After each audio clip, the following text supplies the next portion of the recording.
topics and opinions expressed in the following show are solely those of the hosts and their guests and not those of W4CY Radio, its employees, or affiliates. We make no recommendations or endorsements for radio show programs, services, or products mentioned on air or on our web. No liability, explicit or implied, shall be extended to W4CY Radio or its employees or affiliates. Any questions or comments should be directed to those show hosts. Thank you for choosing W4CY Radio. Inarticulate speech, inarticulate speech of the heart. Inarticulate speech, inarticulate speech of the heart. Inarticulate speech, inarticulate speech of the heart.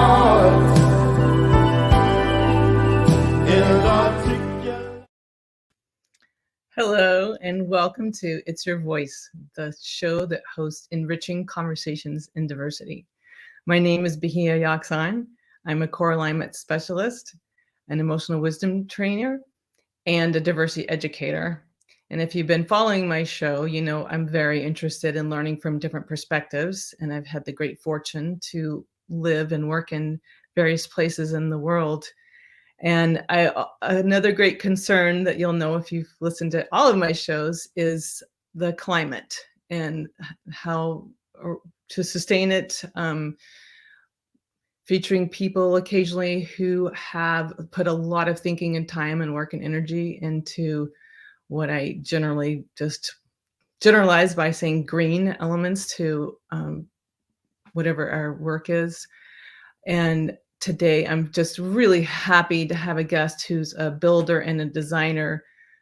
His name is Harold Powell, and he and his wife started a company over 32 years ago. They call it Telios Environmental. Luckily, we're going to be able to see some of the designs they've created. And they have just put passion, energy, dedication into caring about the world, as well as the people they work with closely. And Harold has some really interesting insights beyond housing. He was also a student of Buckminster Fulmer, which I'd love to hear more about. And Harold, I just can't wait to get this conversation going. Thank you so much for being here.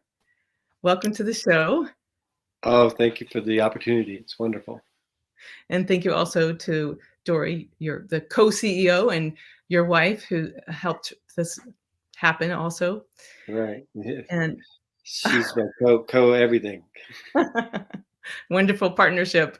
Yeah. And speaking of that, one thing that I think would be very interesting to our listeners is the fact that you and Dorrie raised your children for, I don't even know how long, on a houseboat. You spent a lot of time in different parts of the world living on a houseboat. And in a previous conversation, you shared some of the things you learned from that, living in that type of space. Can you just tell us about some of the learnings and what it was like? Well, the living on a boat is it's part of it's a lifestyle choice, and it dovetails into our philosophy of building and design. So the wonderful thing about living on a boat is that design follows function. So everything on a boat has a reason for being there. And then you know everything that you're doing and everything that you're using, and you're monitoring all the systems. So how much water you're using, how much electricity, if you're growing your sprouts in a jar, all the things that you're very much in touch with your impact, and you monitor it closely. And especially on a sailboat, if you're traveling and you're under wind power, it's like a windmill. You're moving through on the surface of the earth without causing any harm. It's just a wonderful experience, especially at night at the open sea under the stars, and the wind is carrying you along, and there's bioluminescence in your trail, looks like a rocket ship, but you couldn't feel any more magically in touch with the earth. It's just the most amazing thing you could ever feel. And so when Dorrie and I were married, we had a smaller boat, And our oldest daughter was born, and so we lived on that boat. And then we got a larger boat when our son was born, and then we lived on that boat in Santa Barbara. And then but we bought it up in Washington, and so we sailed it in Canada. We kept it on Vancouver Island for a while, and the kids were tiny, I mean, diapers. I mean, we actually put a washing machine on the boat so we could wash diapers, and then we sailed it to Santa Barbara, lived on it here, and the kids grew some, and then we took it along the coast, the Pacific coast of well, we brought it down, and then we took it down the Pacific coast of Mexico, through Central America, then in through the Panama Canal, then Colombia, the northern South America, and then up to the Caribbean, and so we did that for over the course of many years, because we would go back and forth. We'd come back to Santa Barbara, the kids would go back to school, we'd work, then we'd go back to the boat, and then take it on the next leg of the journey. So that went on for, well, until they were in high school. So through that entire period. And so, yeah. Wow. So I don't believe either one of them is 32 years old. So you must have started. That's it. So there was a period before we had children, about 7 years that we were married. And during that time, Dorrie and I have had a wonderful adventure together. We've done a lot of things, but and we've had our own business our entire married life. And I had the business prior to that. I mean, I started it back in 1980 or so. We got married in 87, so it's been going on for quite some time. And why did you choose a name? Enlighten me of what Telios means, and I understand the environmental, but why did you choose Telios Environmental as a name? Telios is an interesting word, and it's Greek, and it means perfect by design in a sense. So a priori, things like spirals. Like the spiral there's the water spirals down the drain, and galaxies form in spirals, and so a spiral is a teleosity toward type of event that occurs in the universe. So that's why we chose the word Telios. So you're trying to tap into those fundamental principles that are at play all the time, and sort of guide the universe as it evolves. And our idea was that we would want to integrate those type of first principles into what we do. Wow, so that's fascinating. And before I ask you more about Telios Environmental, how did you become a student of Buckminster Fuller, and where did you study with him? Well, at the University of Pennsylvania in 1975, I actually was I was at the community college in Santa Barbara. I went to community college there, and I had an incredible instructor. His name was Merv Lane, and he took an interest in me. I was very young, and he said, well, there's this chance you could get this scholarship to go to study with Buckminster Fuller, who I had no idea who Buckminster Fuller was. So then I started reading about him, and I was fascinated. And so then I wrote an essay, and the essay, he sent the essay off. They liked the essay, then they accepted me. So then, this was 1975, get you, and I was a young man, and I was working at the public library in the reference department, and so I hitchhiked to Philadelphia. I hitchhiked to Philadelphia and arrived at this conference, It's called the World Game Conference, and I was one of the youngest people there, and it was a really wonderful experience. And then I got to work with Buckminster Fuller, but I got to know all these other wonderful people there. And then he took a liking to me. So then I got to become part of, I got to go to his island and sail on his boat, because I was a sailor, and he liked the fact that I was a sailor. So we became friends, which is just absolutely astounding. And his daughter Allegra just passed away this last couple of months ago, and I mean, I've known the family for all the years, and anybody that doesn't know who Buckminster Fuller is missing out on one of the greatest minds of the 20th century. So it's his perspectives, and the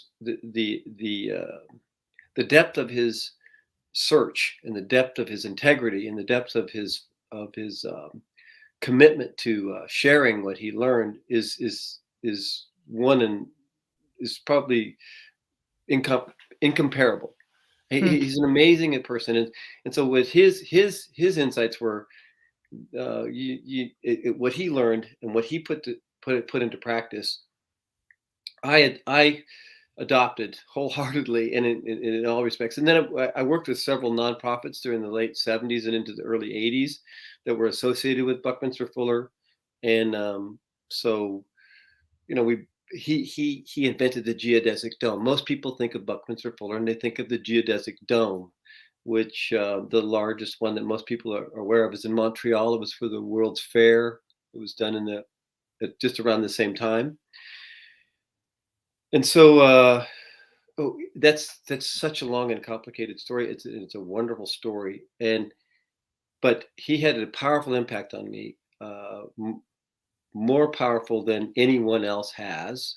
Hmm. And I adopted and still operate under most of the principles, most of the things that I operate on, most of the principles the way that I solve problems, I learned by studying and working with Buckminster Fuller. He was an architect and He was an architect and a mathematician. First, he was an explorer. Really, in the end, he was an explorer. So it's hard to comprehend. But in 1975ish or so, he was the most sought after lecturer on the planet. Hmm. He was so influential. He died in the mid 80s, but he was one of the most influential thinkers that has been pushed aside by the world at large.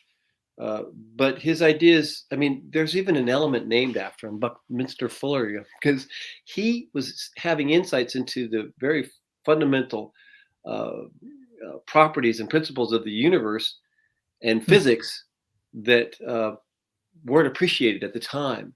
But as we so the whole concept, the whole science of nanotechnology, right? That's when they started realizing that his predictions of the different forms of carbon, which were just predictions. So you think of carbon, right?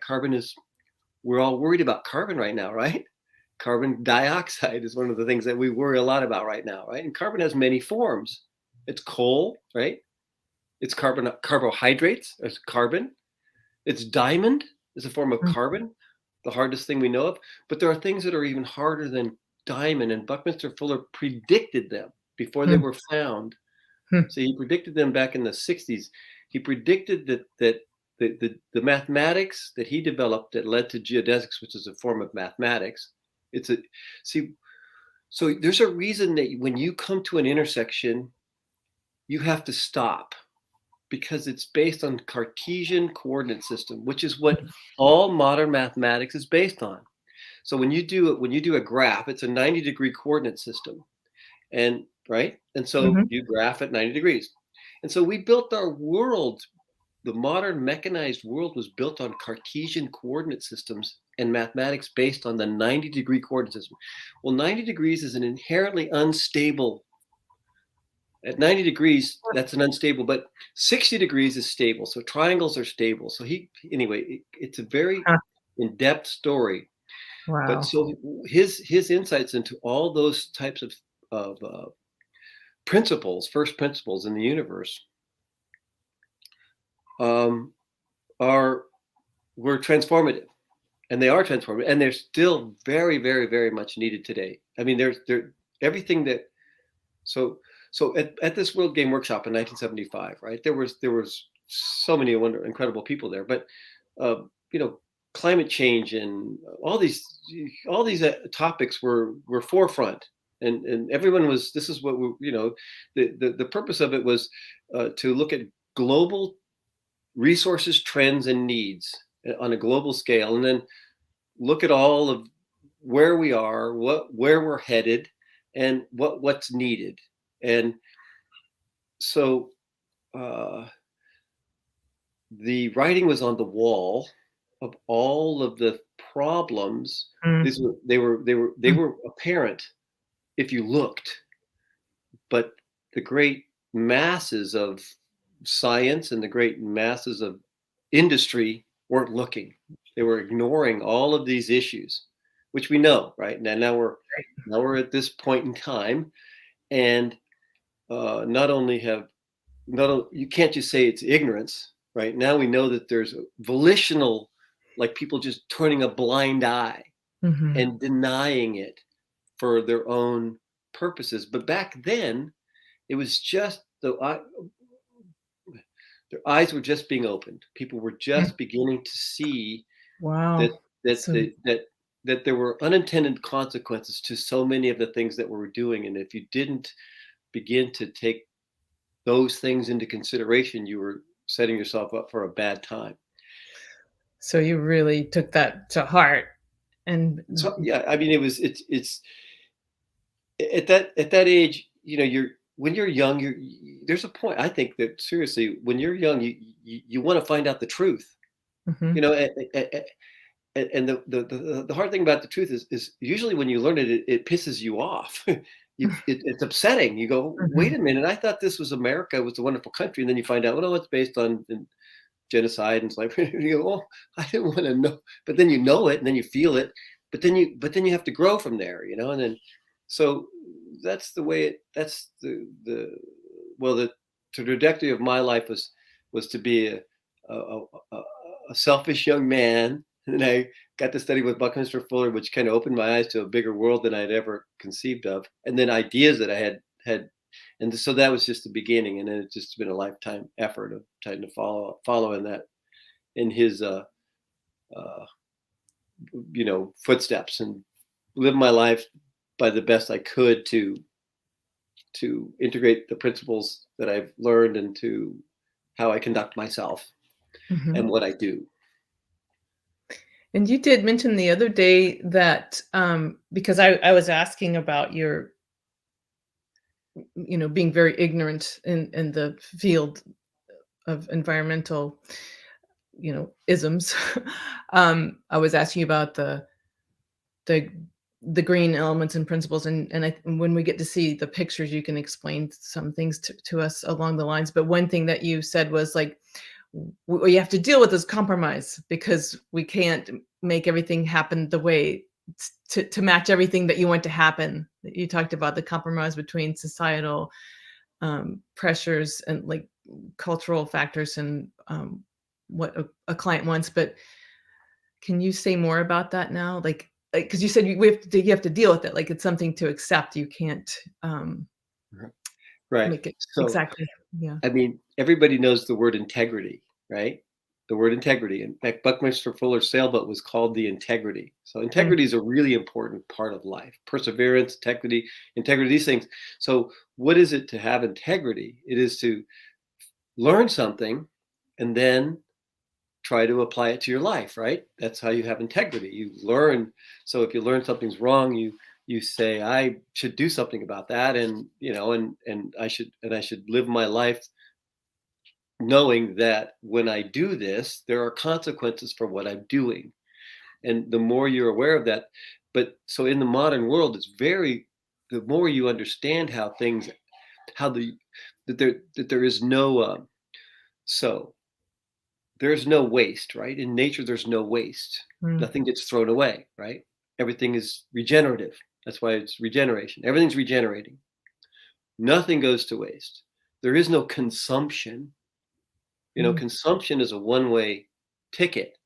So that's why I entitled the talk Prometheus. See, Prometheus brought fire to us, right?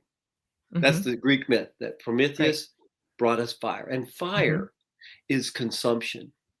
See, mm, fire consumes things. And now fire is really important in nature in that there are certain, but nature doesn't use fire. Nature incorporates fire into its life, but we use fire. And when mm, we started using fire, we started consuming the earth. We mm, started burning it, and that was the beginning of the consumptive concept in our behavior. Before that, we were like everything else on earth. mm, We didn't consume anything. We were part of the endless cycle of regeneration, like everything else is, except for us, right? Everything else that's on this planet is constantly regenerating, but we are consuming it, right? And we started consuming it when we started using fire. And so we've been burning through the planet with our fire. Was a really important technological evolution, right? I mean, we could warm ourselves at night and we could keep away the scary animals with a torch or whatever. But in the end, it's this consumption thing. It's like when you're done with it, it's got nothing but a pile of carbon and some carbon dioxide in the atmosphere. So where we are right now is we're at this point in time where we can stop burning things. It's absolutely incredibly fantastic that we live in this time where we're right on the verge of stopping burning things, right? We don't need to burn things anymore. Now we're in the age of the electron, right? So we like plants are converting sunlight into energy to use to keep our laptop going or whatever we want to do with that energy. But we no longer have to burn things, and we certainly don't have to create radioactive, toxic waste to get energy, because the only safe nuclear reactor is the sun, and it's not even safe because we've harmed the ozone layer. So now it's not even. But the point of all this, the reason that I thought that the idea of beyond Prometheus is a concept that is absolutely essential to understanding how we're going to make it into the future.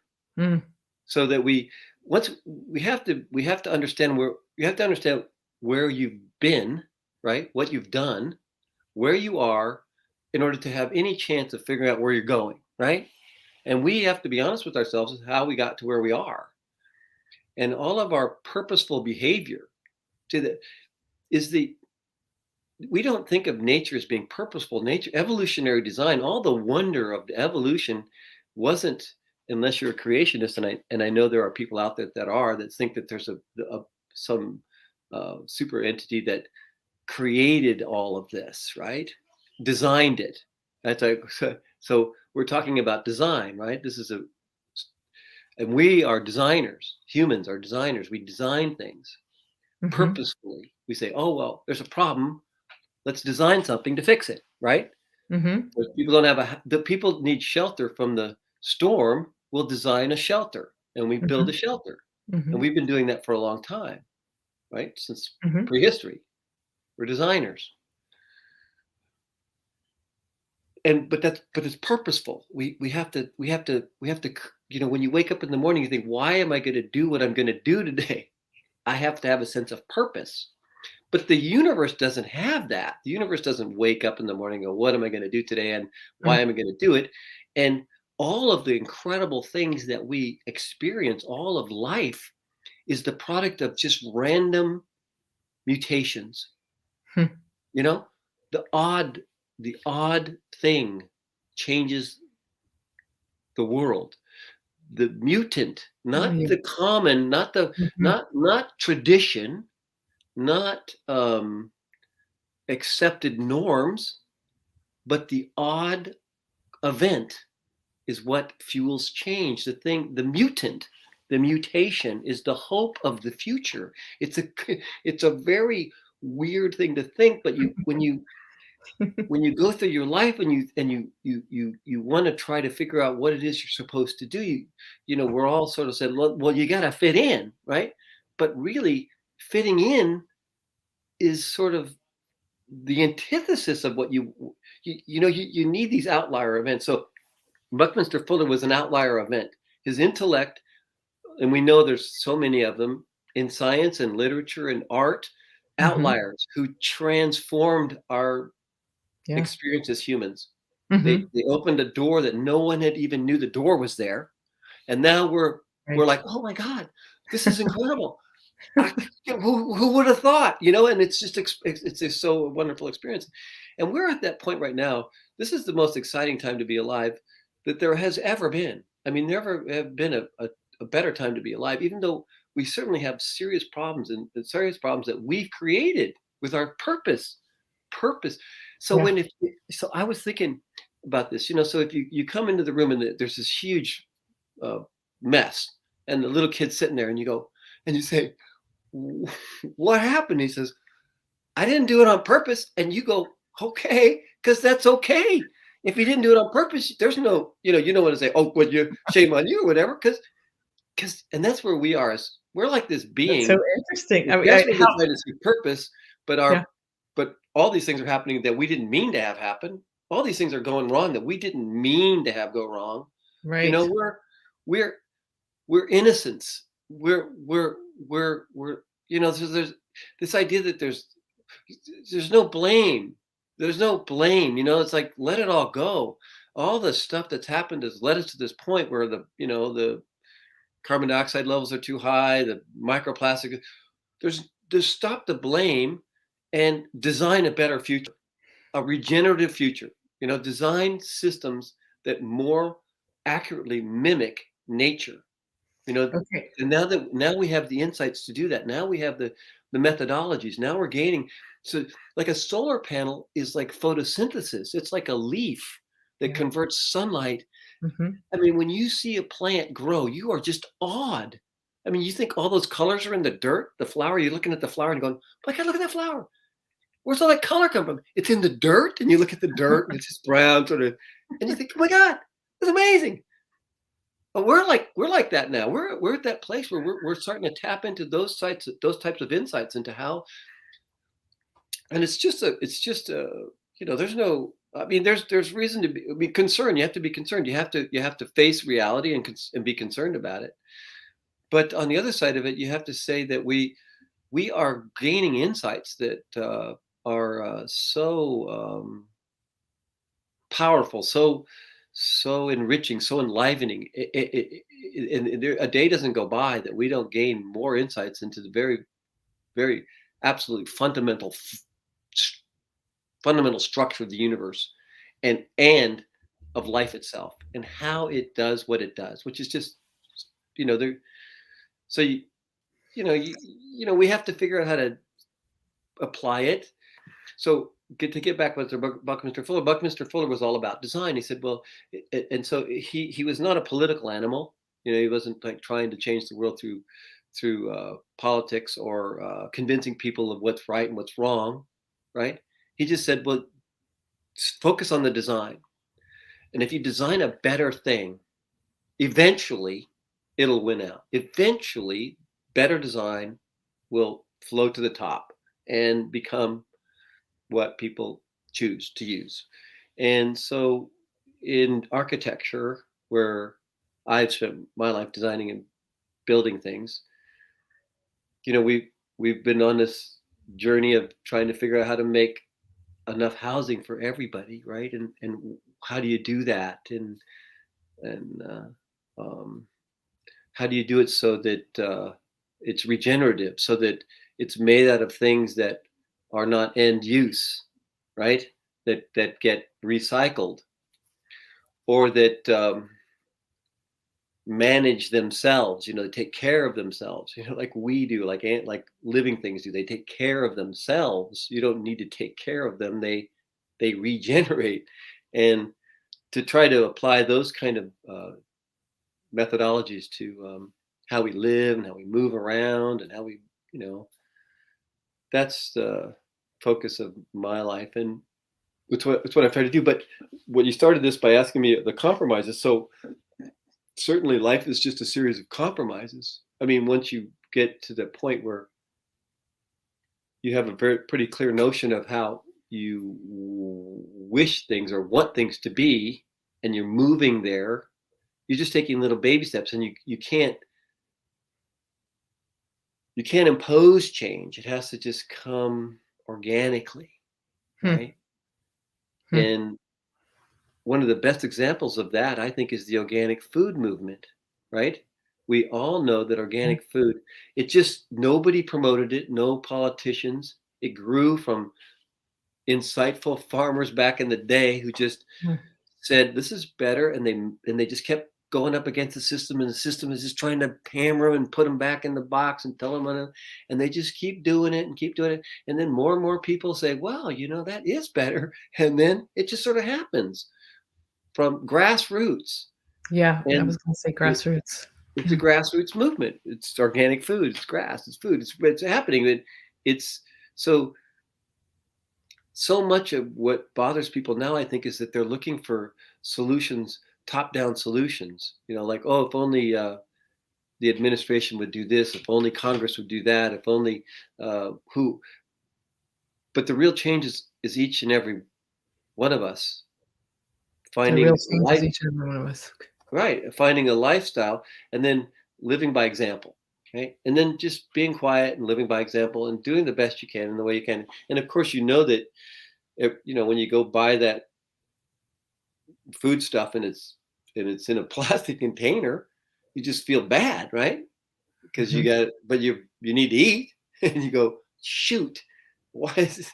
But you do it because that's what I mean, yeah. But you go, well, but you try not to, and every time you succeed in not doing that, you're making a positive change, and without actually having to build anything or make anything, and so. Well, before you say more, I just want to like underscore two or three things you said. One, the real change is each and every one of us, and that you can't impose change. It's got to be organic. And also, I mean, how it's pretty rare to hear these days anyone say we're living in the best time ever we could possibly live. That's quite a broadening perspective, and I also love the no blame, like let it go, like and when we do, right, when we do let go of the past or shift away from blaming, that's when we focus on, okay, what do I want, and how do I make that happen? And like you said, just like focus on, you know, design what you want and make the best choices you can as individuals. And it's just I think that's kind of also like and you're not saying don't be responsible. You're saying take responsibility, think about it, think about what I'm buying at the store. Yeah, it feels bad to buy a tub. Is there an alternative? Like, could I go to the farmer's market and just take Yeah. the head of lettuce from the farmer? That feels so much better when, and I know that's a luxury and a privilege and not everybody has that option. But when I have that option, I do feel so much better when I take it. Yeah, because we all are individually making compromises. Yeah, so when I say that this is the best of all possible times, it's if you're curious, right? If you're curious about everything, there's a lot to learn, Hmm. and we are exploring from the we are exploring everything at this point, right? And we've always been sort of we're a curious animal, right? That's Mhm. probably, the curiosity killed the cat. Whatever, we may be too curious. We might be creating our own end because we're like, oh, what's that?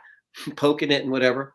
True. But if you're curious and you just there's so many things to be curious about, so many things and there's so many people doing such great work finding out, That's and true. you have the opportunity to learn of that, and it more than ever existed before, because there's a lot of concern about the power of the internet and social media and how it has influenced us and is influencing behavior. And and the moment that when Google went online and people said, oh well, now you can learn about everything, right? Now you can go on and you could go into and you could read any book and you could find out any kind of knowledge. And then we found out that, well, a lot of people, they're just going to look at whatever, they're not going to go looking for knowledge. They're going to look at pornography or shopping or endlessly look at pictures of themselves or something. We found a Mhm. lot about ourselves. And Mhm. social media, the big plight of social media is really just a big lesson about ourselves, right? We're Mm. just looking in the mirror. Social media is a mirror of who we are, Yeah. but it's also an avenue by which we can figure out who we want to become. So it's shining a mirror on us, which is so it's scary, and the social media and the fake news and all this stuff that's happening, and there's so many possibilities, and everybody's going this way and everybody going that way, which in the end is a positive. It's because your show's about diversity, right? So now there's there's never been the kind of diversity of points of view that there are right now. Even though a lot of them are way out there, and you're going, what is that about? You got to go, okay, go there and let's hear about it, because it's better that it's out in the open than it is under a rock. That's It's right. better that it's out in the open and we're all finding out about what all each other's these Yes. darknesses or these lightnesses or whatever it is that we're finding out about, and then we're opening up and we're talking about it. Mhm. It's out there in the world. It's better than having it hidden away and repressed or whatever. It's And true. so it's a scary time because it's new technology, and we're figuring out how to relate to it, right? Mhm, And mhm. but we're a very, very resilient species. We're like the cockroaches of the universe. I mean, we're really, really strong, and our brains are incredibly capable, and our spirit is indomitable. We're an amazing species, and it's why we are where we are. And it's just a moment in time, and it's certainly to be concerned about it, and to come to terms with it. But we're strong enough that we're gonna figure out how to deal with the internet, and because they're no matter how you slice it, having access to each other like we're doing right now, Yes. and having access to all of that information is transformative, right? And so we haven't Yes. done the best with it that we should have. We're going, Mm. oh well, I got that opportunity to learn anything, so then I learned about whatever. You know what I mean? But we'll Yeah, get there. We're getting yeah. there. It's a tough road, but we'll make it. It's gonna And be I think fun. we underestimate how transformative it is, because honestly, when I think about every conversation, on this show, for instance, I do feel transformed. I I love learning and hearing and listening to things I had never thought of before, or, and I appreciate it. It makes my life richer and makes me more aware. And I wanna make sure that we get to see, can we look at your pictures, of, like, the designs, the designs, the Sure. drawings, and then the houses? Roxy, can you put those up for us, please? Thank you. Okay, so there's a series of drawings here, and this is a project that we worked on. Well, I started a couple different things. One of them was called the Strong Box. I was working with Nucor Steel, which is the largest steel fabricator in the U.S. And also, well, so these were buildings designed for a specific project. So there's in Louisiana, there was a disastrous hurricane hit along the coast, and so Windrock, which is the Rockefeller Foundation, was Mhm. searching for solutions to rebuilding this community. And so Louisiana is oil based, and they also make shipping containers there. So we designed so if you, there's some more pictures, more drawings. So this is a strong box, right? So this was a configurator. So you could go online and you could pick, these are steel boxes. They're steel frames. And so the one thing about steel, the steel frame, you could skin it with anything, but the steel frame can withstand earthquakes. It can withstand hurricanes. Shipping containers actually float, which is interesting. So these were buildings designed on shipping container technologies. Because so what we did was, and Mm. we actually got selected at our design. It got selected by Windrock, but the funding dried up anyway, Mm. so it never happened, unfortunately. But Yeah. so they built these things there. So it was employing locally. It was using the industry that exists in the area, and it was creating uh, manufactured housing. But there's a so this is the Louisiana vernacular, right? So when you Hmm. look at this, you think, Mhm. oh, look at that.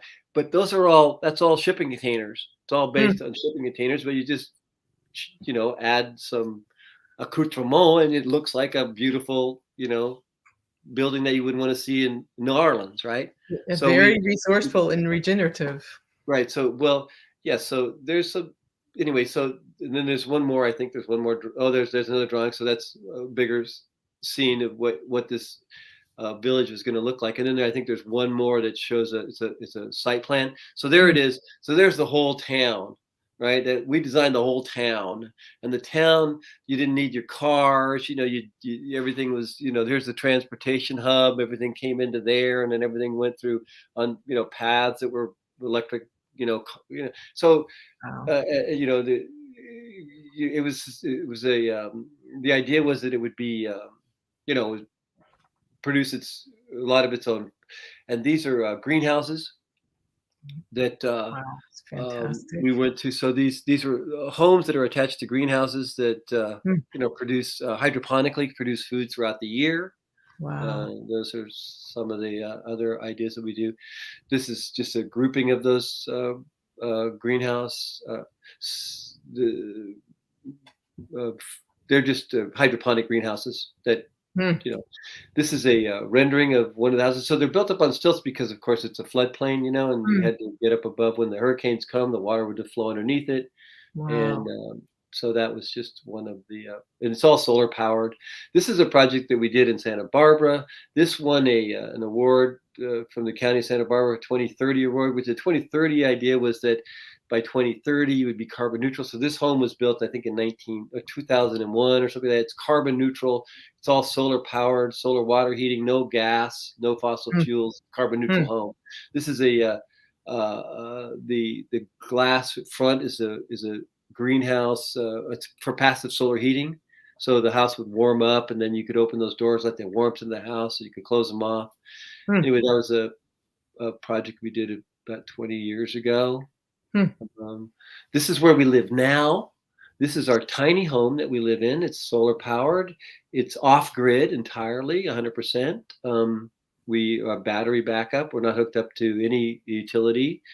We have our own wells for water, but all of our power and all of our supplied by the sun and with battery backup. Mm. That's our outdoor hot tub. It was, there's always fires in California, so that burned down. So but the tub survived the fire, so we turned it into a hot tub, and we have outdoor shower. This is an inside view of the house. It's tiny. It's under 200 square feet, but and this is our furniture. Which so when you live tiny, everything has to, just like a boat. This is why I love boats. So everything has double purpose. So that there's storage underneath all those things, and so now it's a couch, and I think the next but you move things around, it becomes a bed. So and then you put it back. So anyway, the idea is that you double purpose, repurpose. Everything has more than one purpose, and so this is a project that we just recently done. So in California, there's a serious housing shortage in the world, and there's a serious housing shortage in the United States. And so in California, they passed this law where they said that people can convert their garages to ADUs, right? So up until 2 or 3 years ago, the automobile dominated design. It dominated design in most of the free world, right? We built our cities, we built our homes around the car. And you could not build a home without a 2-car garage. It was mandated by the zoning laws. You had to build a 2-car garage, and that garage had to be 4 cars, and you couldn't do anything but put cars in there. It's against it. You would get in trouble with the zoning department. They would come and tell you to take your stuff out of the garage and put your car in there. Wow. But the law changed recently and said, oh, well, you can convert all your garages to accessory dwelling units. So this is just an example of taking an old garage and turning it into a housing. Wow. Beautiful. Beautiful. And this is all solar powered. That's a heat pump. That little white thing on the wall there, it does both heating and air conditioning. It uses less than 20 amps. It's powered by this whole thing is solar powered, and it's got Tesla backup batteries. And it's a state of the art, beautiful home, and it's just repurposing existing architecture, right? To repurposing it to get away from the craziness of allowing the automobile to become so powerful in our lives. So that's what that is. That's what that's an example of. And so we're Wow. doing a lot of these. That's just. Oh, and this is a home that we took and we turned it into a regenerative house. It's all solar powered, and there's what we have here in Santa Barbara. We call it laundry to landscape. So all of your gray water is goes into the landscaping. So your washing machine and Great. kitchen sink. So you put those systems in. So the only thing that's going into another shot of that house that won the 2030 award Hmm. from the inside looking out. Oh yeah. So Gorgeous. that's kind of what we do. But you can do beautiful things. This is all repurposed. See, if you look at this, everything there is actually repurposed. Those were old. The greenhouse was made from old doors from a hotel that was torn down, right? So we do a lot of repurposing, taking and repurposing and reusing things. And it's really important because reusing is better than recycling, right? You take something that was doing this and then you do that with it instead of taking it apart. That's a really big part of what we do too. Wow, gorgeous and functional. Yeah, functional It's like, too. oh my gosh, it's Yeah. just beautiful work, Harold. Oh my gosh, I so appreciate what you and Dorrie are doing and have done. I'm so thankful to what you're doing for so many people, for the climate, and for what you're sharing today. And we just have about 2 minutes left. Do you have sort of like a wrap up thought? And then I want to just thank everybody when you're finished your wrap up. Well, I think the most important thing is, of course, is children and helping the children get to be curious and to keep curiosity alive. It's the most important thing. So we said that early on. So if you're curious, this is the most incredible time to be alive ever, right? And children are endlessly curious. You have to beat curiosity out of a child. You have to, you know what I mean? And so to stay spontaneous, to stay curious, that's the most important thing to do. There's nothing more important to that.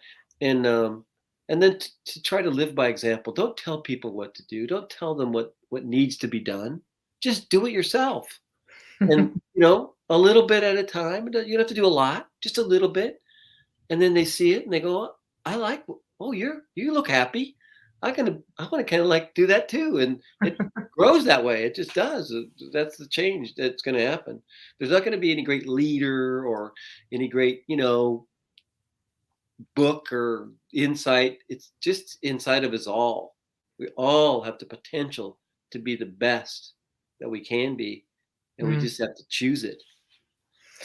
It's in each one of us, and the more we stay in touch with our own curiosity and keep it alive, the more we can live like kids. Keep the inner kid alive and happy. Yeah. Harold, thank you so much. I'm honestly, thank you for the opportunity. I'm so grateful, and I want to share this with everybody.